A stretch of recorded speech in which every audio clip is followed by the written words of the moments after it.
राज्यपाल अभिभाषण धन्यवाद प्रस्ताव जहाँ आलोचना होची आमे ताको संपूर्ण हिसाब से बॉयकॉट करूँ। राज्यपाल अभिभाषण को धन्यवाद आम देवु ना।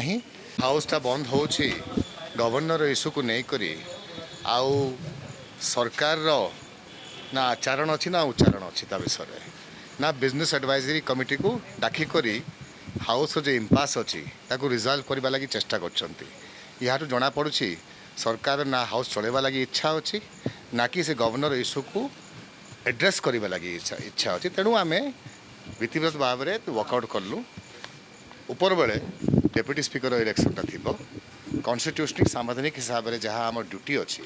लीडर ऑफ ऑपोजिशन थे आम माने सब थी we will welcome him to the floor of the house. परंतु we are disappointed at the way the new government is functioning.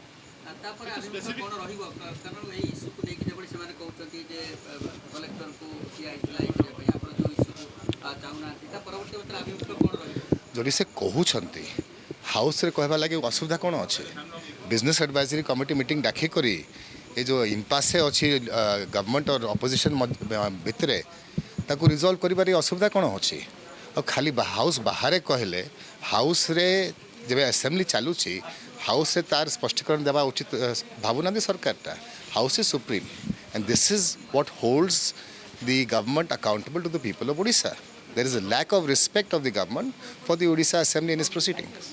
राज्यपाल अभिभाषण रे आपण जो धन्यवाद प्रस्ताव आलोचना होची सेतरे भाग नबोली बीजेडी राज्यपाल अभिभाषण धन्यवाद प्रस्ताव जहाँ आलोचना होची आमे ताको संपूर्ण हिसाब से बॉयकॉट करूँ। राज्यपाल अभिभाषण को धन्यवाद आम देवु ना। परंतु हाउस रो परंपरा हिसाब से डेप्यूटी स्पीकर इलेक्शन में भाग नेबू आउ डेप्यूटी स्पीकर को वेलकम कर हाउस चले तो इश्यू उठिबो बदे नुआ सरकार डरिक बस कि हाउस चले असुविधा बेसी बढ़ तेणु यह लगी से हाउस चलवा लगी किसी प्रयास करूनी। इस हाउस चलले विभिन्न ओडिशार इश्यूटा आसो आपंकर दरदाम वृद्धि अच्छी केन्द्र अवहेला अच्छी बजेट विषय में काली जनईली 20 एमपी नेला भी किसी पैसा देना ओडिशा को तो अनेक अनेक इश्यूटा अच्छी सरकार डिस्कसन चाहूनी डिस्कसन डरिक दौड़ी पकाऊ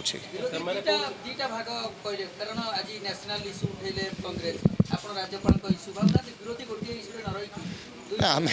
शुणु आम अन्य दल अच्छू दलर आम गोटे आंचलिक दलटा आमर मुख्य उद्देश्य रहे ओडिशार केनता करी उन्नति और विकास हेब तेणु आम विजु जनता दल तार उपरे फोकस करवा ओडिशा को प्राथमिकता देव गुरुत्व देव we will form our own strategy जोठे अपोजिशन हिसाब रे विभिन्न अपोजिशन दलर मतटा एक हेब आम एक रहीबू नहीं तो सामने सब इश्यू जॉइन करवा किसी दरकार ना केंद्र अवहेला बर्तमान करिछि आसंता काली देखि राज्यर मध्ये बजेट रहउछि आपण किछि ए संक्रांत के एक्सपेक्टेशन रखछन ना काली भी आपण जो मुख्य रहइबो केंद्र तरफ स्वतंत्र भाव में ओडिशा लगी किछि पाइनी आम सब जानिछु जो आकार रे 15,000 कोटी टंका 26,000 कोटी टंका बिहार आंध्र प्रदेश को दिखाई ओडिशा को स्वतंत्र भाव किसी दिखाई और से जगार हेल्थ बजेट कमी केंद्र आकार रे एजुकेशन बजेटा कमी तेणु विभिन्न जगार अवहेला होमर ओडिशा सरकार कौन बजेट आणव ताप अपेक्षा करूँ और बजेटा जदि ओडिशा हित नोडिशार विकास उन्नति नथिबो जो जिनिसटा से माने कमिट करथिले कि 300 यूनिट पावर फ्री देवे एमएसपी बढ़ेबे तथा 50,000 रुपये वाउचर देवे लेडीज मान को ये सब जिनिसटा ठीक भाव में नहीं हेबो आमे से जिनिसटा निश्चय गृह रे उपस्थापित करूँ आ दरकार पड़े फील्ड को भी लोक पाखे नहीं जीव।